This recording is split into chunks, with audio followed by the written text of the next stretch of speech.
오늘의 주제는 사립초, 공립초 아이 학교를 보낸다면 입학 전에 꼭 알아야 할 장단점에 대해서 말씀드릴 건데요. 그 이전에 일부에서 사립초, 공립초를 고민한다면이라는 이 영상을 참조하셔도 상당히 도움이 될 것 같아요. 먼저는 우리 아이가 사립초를 갔다면 어떻게 됐을 것인지, 그런데 막상 떨어지고 공립을 가고 보니 완전히 다른 진로를 가게 된 그런 실제의 경험담을 보면서 여러분들이 선택하는데 좀 더 도움이 되셨으면 좋겠고요. 두 번째는 공립초를 가게 될 때 장점을 잘 활용하는 방법, 그리고 세 번째로는 사립초를 다닐 때에 활용하는 방법, 대학의 플랜에 따라서 가고자 하는 것이 다르다는 것, 그 점을 염두에 두시고 이 영상을 보시고 여러분이 선택을 하신다면 실수가 거의 없을 거라고 봐요.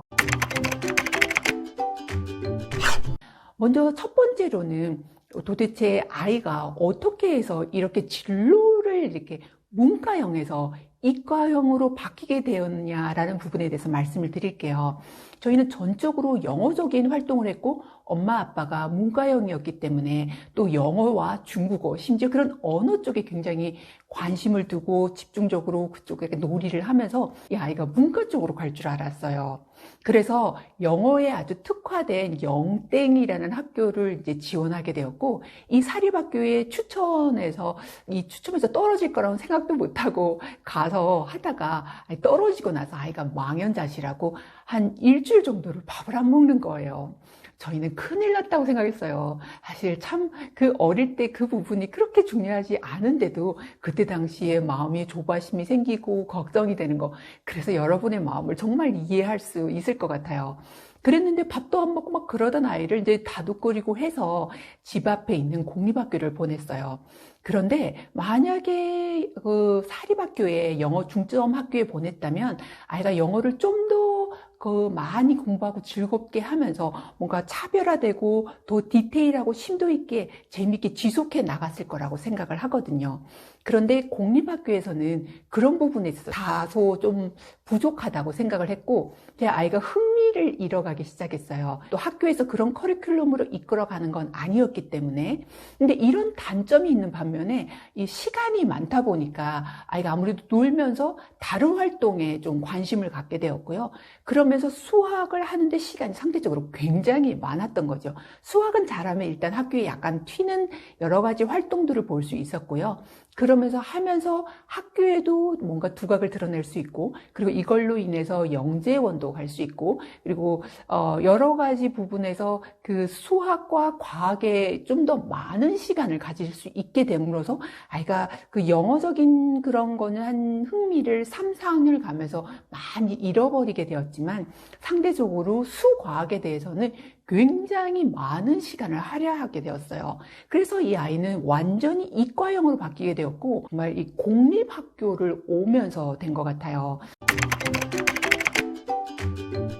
먼저 공립초의 장점과 어떤 게 유리한지에 대해서 말씀을 드릴게요. 공립초는 아무래도 시간적인 거나 비용 부분에 있어서 압도적으로 유리하죠.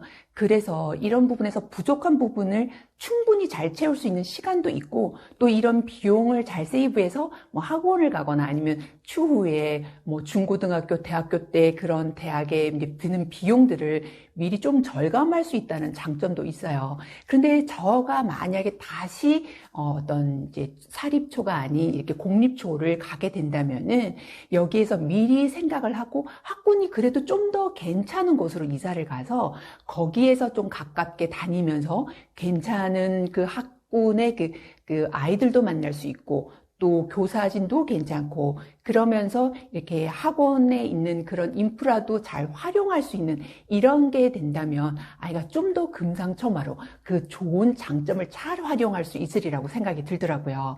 그리고 또 만약에 그 공립초에 있는 데를 생각을 한다면 거기에 있는 근처에서 유치원을 6개월 정도는 다녔으면 하는데요.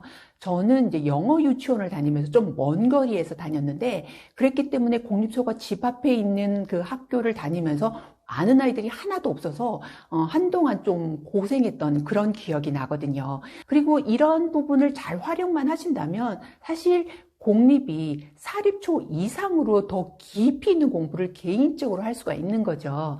시간적으로도 충분하고 훨씬 더 자기가 원하는 부분을 심도 있게 공부를 할 수 있기 때문에 이런 부분에서 정말 추천드리고요. 특히나 이렇게 영어 부분에 있어서는 아무래도 좀 약하기 때문에, 그런데 동기부여를 갖기 위해서는 그런 부류가 많은 쪽으로 학교를 좀 옮기시면 되는 거고요. 만약에 그렇지 않다면 대부분의 공립학교는 수과학에 대해서는 잘 되어 있고 또 자극을 받을 수 있고 시험을 또 잘 보면 그만큼 이렇게 갈 수 있는 여러 가지 기관들이 있기 때문에 이런 걸 활용하신다 생각을 하면 100번, 100% 정말 공립초의 좋은 장점을 많이 가지고 가실 거고요. 이러고 이렇게 중고등학교도 이렇게 비슷하게 연결이 되기 때문에 이런 데 대해서는 굉장히 도움이 될 거라고 생각을 해요. 그런데 만약에 사립초를 가겠다라고 생각을 하시는 분들은 어떤 분이 가시면 좋으냐면요.